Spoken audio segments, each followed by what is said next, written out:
반갑습니다. 예수는 빛교회입니다. 오늘은 메시아를 기다리는 사람이란 제목으로 12월 25일 성탄절 말씀을 함께 나눕니다. 오늘 본문 말씀 마태복음 1장 18절에서 25절까지의 말씀입니다. 제가 가진 신약성경 1면에 있습니다. 메시아를 기다리는 사람이라는 제목으로 마태복음 1장 18절에서 25절까지의 말씀으로 함께 성탄절 말씀 함께 나눕니다. 먼저 오늘 본문 말씀 보겠습니다. 예수 그리스도의 나심은 이러하니라. 그의 어머니 마리아가 요셉과 약혼하고 동거하기 전에 성령으로 잉태된 것이 나타났더니 그의 남편 요셉은 의로운 사람이라 그를 드러내지 아니하고 가만히 끊고자 하여 이 일을 생각할 때 주의 사자가 현몽하여 이르되 다윗의 자손 요셉아 내 아내 마리아 데려오기를 무서워하지 말라. 그에게 잉태된 자는 성령으로 된 것이라. 아들을 낳으리니 이름을 예수라 하라. 이는 그가 자기 백성을 그들의 죄에서 구원할 자이심이리라 하니라. 이 모든 일이 된 것은 주께서 선지자로 하신 말씀을 이루러 하심이니 이르시되 보라 처녀가 잉태하여 아들을 낳을 것이요 그의 이름을 임마누엘이라 하리라 하셨으니 이를 번역한즉 하나님이 우리와 함께 계시다 함이라. 요셉이 잠에서 깨어 일어나 주의 사제의 분부대로 행하여 그의 아내를 데려왔으나 아들을 낳기까지 동침하지 아니하더니 나음의 이름을 예수라 하니라. 아멘. 메리 크리스마스. 성탄의 하나님의 은총을 빕니다. 2021년 겨울은 유난히 더 춥게 느껴지는 것 같습니다. 실제 기온이 춥다기보다 이 코로나19라는 어려운 상황 속에서 우리는 예배에 대한 새로운 도전 속에서 살아갑니다. 다만 우리가 어떤 상황이어도 하나님은 우리와 함께 하시며 우리의 예배를 기쁨으로 받으신다는 사실을 기억하기 원합니다. 오늘 본문 신약 성경의 첫 책인 마태복음은 세리 출신의 마태가 기록한 책입니다. 구약 성경을 자주 인용하며 또 구약의 성취를 강조하고 용어상의 특징, 예를 들어서 천국에 대한 이야기, 유대적 관습들에 대한 설명을 좀 생략하는 등 마태복음 자체에서 나타나는 특징은 유대인들을 수신자로 하는 책으로 보여집니다. 우리가 함께 읽는 4복음서 중 요한복음을 제외해서 마태, 마가, 누가 복음을 공관복음이라 합니다.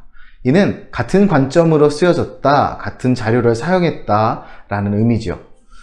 다시 요한복음을 포함한 4복음서, 복음서는 하나의 예수님, 하나의 예수님 이야기, 곧 예수님의 성육신과 생애와 순환과 부활을 통해 이루어진 하나님의 아들의 구속 그리고 순환 사건을 각각 4가지의 관점으로, 이야기로 거듭해서 제시함으로써 예수님의 이야기를 단순한 한 사람의 주장이 아닌 입체적이고 확실한 증거로 보여주고 있습니다. 마태복음의 마태는 유다인을 향해 복음을 전합니다. 복음은 곧 예수님이시지요. 우리가 역사를 이야기할 때 His story라고 합니다. His story, 그의 이야기. 복음은 그의 이야기며 그가 주인공이십니다. 예수님이 오신 것은 인류 최대의 기쁜 소식이죠. 그래서 굿뉴스, 가스펠 다 같은 말로 복음을 뜻합니다. 오늘 성탄을 맞이하는 이날 마태복음 1장에서 나타난 예수님의 오심을 바라보며 이 기쁜 소식에 함께 감사하기 원합니다. 함께 오늘 본문 말씀으로 들어가 보겠습니다.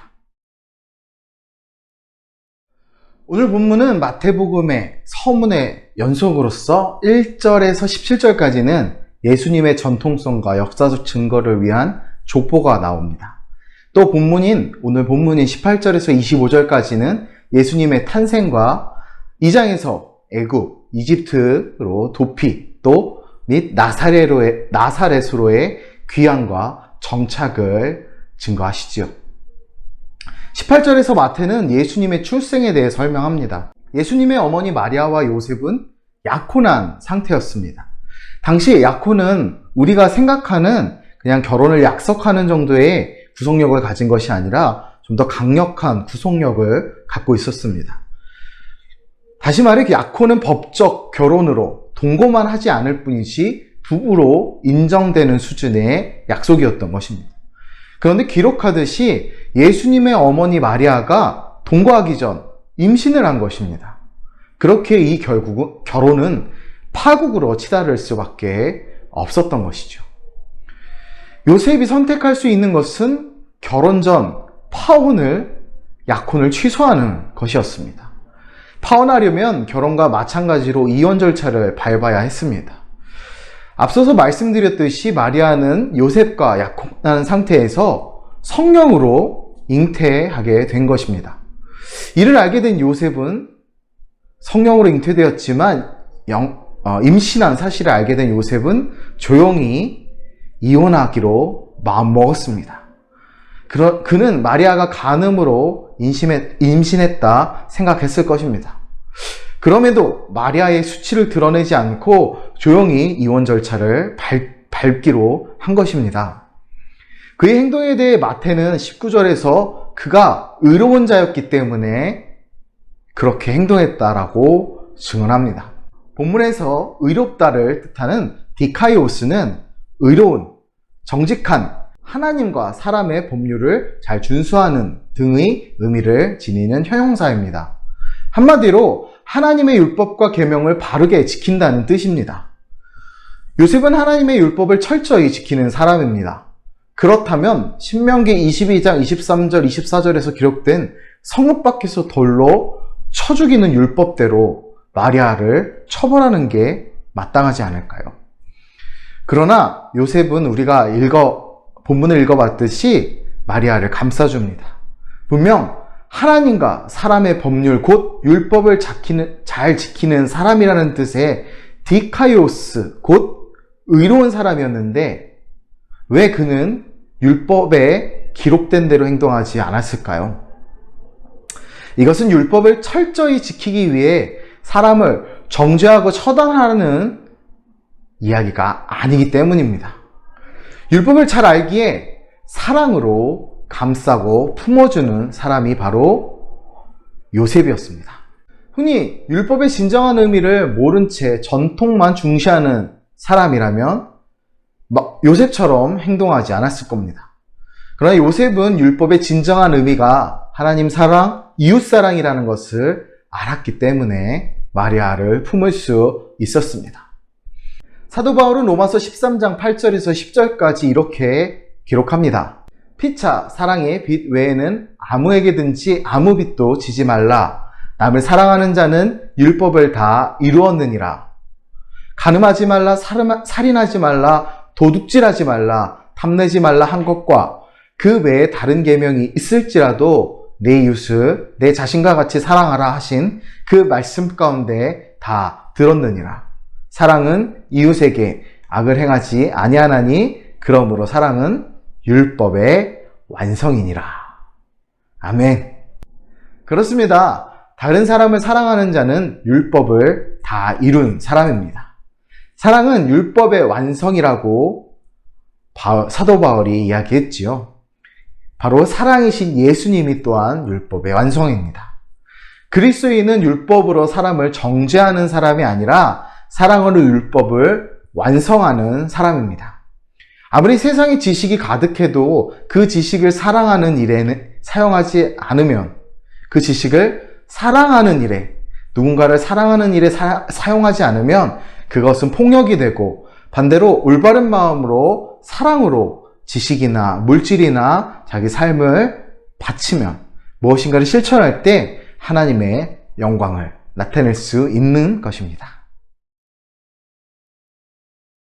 자, 이제 20절로 들어가서 요셉이 조용히 이혼하려 할 때, 가만히 끊고자 하려 한 때, 주의 천사가 현몽하여 꿈을 통해 그에게 다윗의 자손 요셉아, 내 아내 마리아 데려오기를 무서워하지 말라. 그에게 잉태된 자는 성령으로 된 것이라. 아들을 낳으리니 이름을 예수라 하라. 이는 그가 자기 백성을 그들의 죄에서 구원할 자이심이라 고 전합니다. 예수님의 이름, 예수라는 이름의 뜻은 1절에서도 등장하는데 구약의 히브리 이름 예호슈아에 대한 헬라어 음역으로 여호와는 구원이시다 라는 뜻입니다.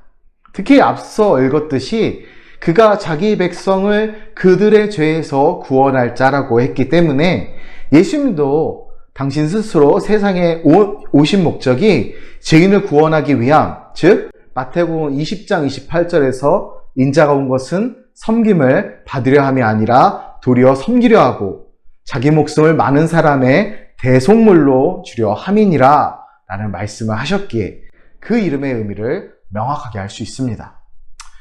그렇습니다. 예수님은 자기 백성을 구원하시기 위해 오신 분입니다.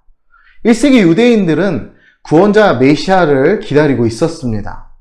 구원자가 와서 자신들을 로마의 속박에서 해방시켜 주리라 믿었습니다.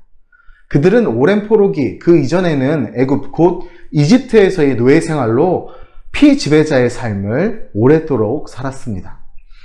그 피지배자의 삶이 너무나 힘들고 어려워서 그 노예 생활이, 포로 생활이 너무나 힘들고 어려워서 구원을 계속해서 바래왔지요. 그렇게 그들은 항상 독립을 꿈꾸고 그 독립이 너무나 중요했습니다. 유대의 메시아 사상은 상당히 중요한 개념입니다.